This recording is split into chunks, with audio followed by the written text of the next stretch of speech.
But first, you were a Tesla executive and now you're in podcasting. It just seems like such an improbable leap. So, and we talk on here a lot about what made you make the leap.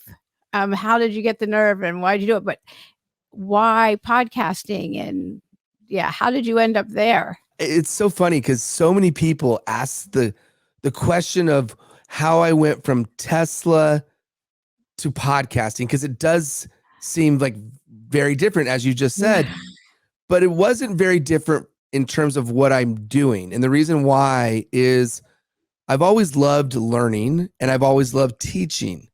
And podcasting allows me to do both. It allows me to learn while I'm teaching. So when I ask a question, it often is to understand a concept better, simultaneously teach someone else who may not have any knowledge of whatever that insight is. So my show, as you know, is all about insights. It's called Inside Out, where I look for those tangible, actionable things that can help someone be a better human being. And so at Tesla, what I did was training and development. And so my core job function was to teach people how to perform at their job as effectively as possible so that they could get the best results. So I do the same thing in the podcast space. It's just that more people have access to a podcast because it's public, versus at Tesla, it was within the walls of the company. And how did you end up in podcasting? That so random. So how did you end up there? Yeah, so I had a lot of people tell me when I left that I should look at potentially being a podcast host. And they just thought I'd be good at it. They knew I was inquisitive. They knew I liked asking questions. And it just made a whole lot of sense. And the other thing is, I find that the human voice, the vibration of the human voice, the intimacy of a podcast allows you to connect with someone on a really, really deep level. And that was a powerful proposition. So I did it because I felt a connection to do the same thing I was doing at Tesla, but to do it so that other people could hear and other people could gain insights or inspiration or strategies to do more with their life. We only get one life.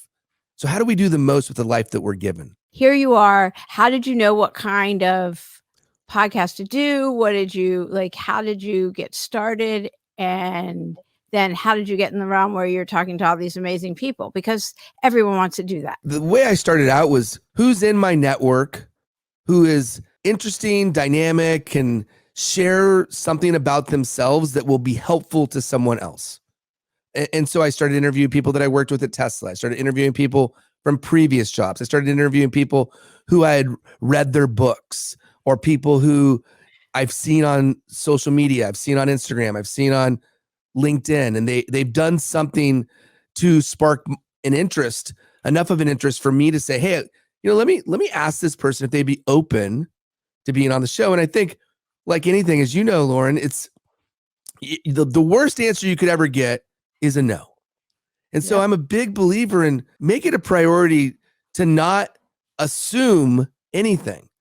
And so assume someone's not going to be on your show, or assume someone doesn't want to be on a podcast, or assume they're too busy.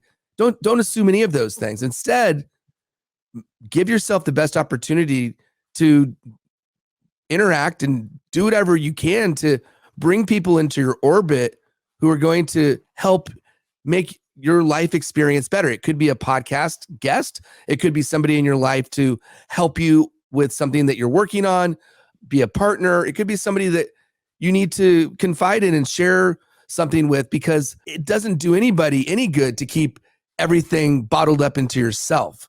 And I know you believe that too. I'm a huge believer in having access to people in your orbit. I'll share one quick thing. I read this and then I heard it again.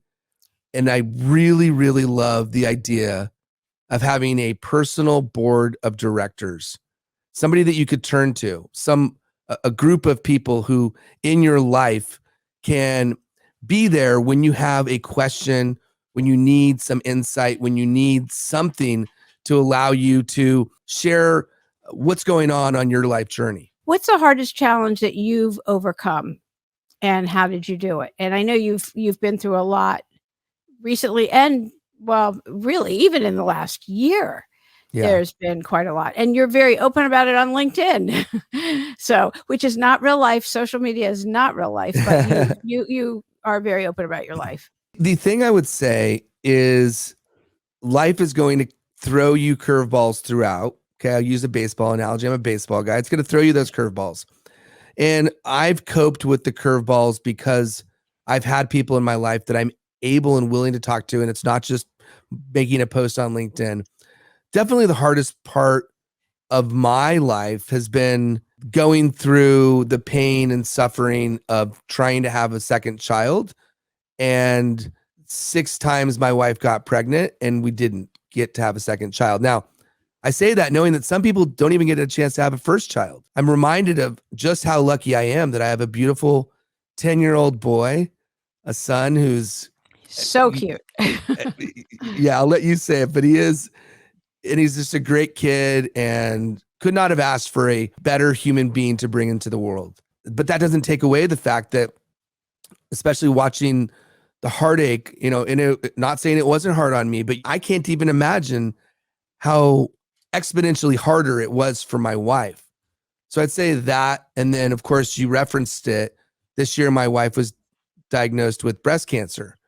And so I didn't tell her this till afterwards, but I was every morning just crying, bawling, thinking about the proposition of her not being here. And luckily, we caught it early. It's stage 1. She's been multiple surgeries to remove it and radiation.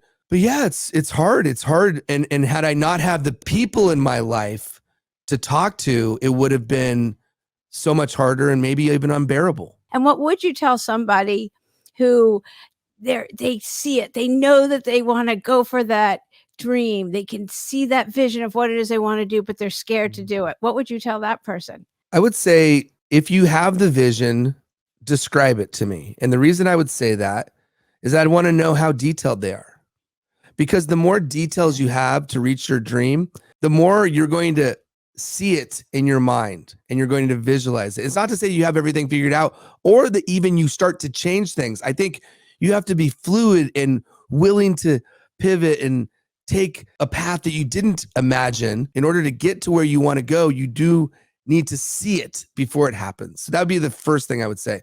The second thing I would say is, remember, it's not going to happen all at once. So prioritize the steps you need to take to get there. So step number 1 could be a micro step, the smallest step you could possibly imagine. And that's okay. And then the third thing I would say is get someone in your life who's going to hold you accountable to doing those steps. You share your vision with them as detailed as possible. And by the way, the vision, you keep adding more details. You keep adding more, making it more real in your mind, making each step something that you can actually visualize yourself doing. And when you bring this person to your life, or you have this person who's your accountability buddy, yeah, your accountability partner, yeah, set time with them on a regular basis. That's not going to be unreasonable because they're doing something for you, and give them updates on where you're at and where you're going. When you follow up with them, your next meeting, you do that same thing again, and you keep giving them those updates of where you're at and where you're going, while also letting them know if you're making some tweaks or changes into the map or the course that you're taking. So those would be a few things.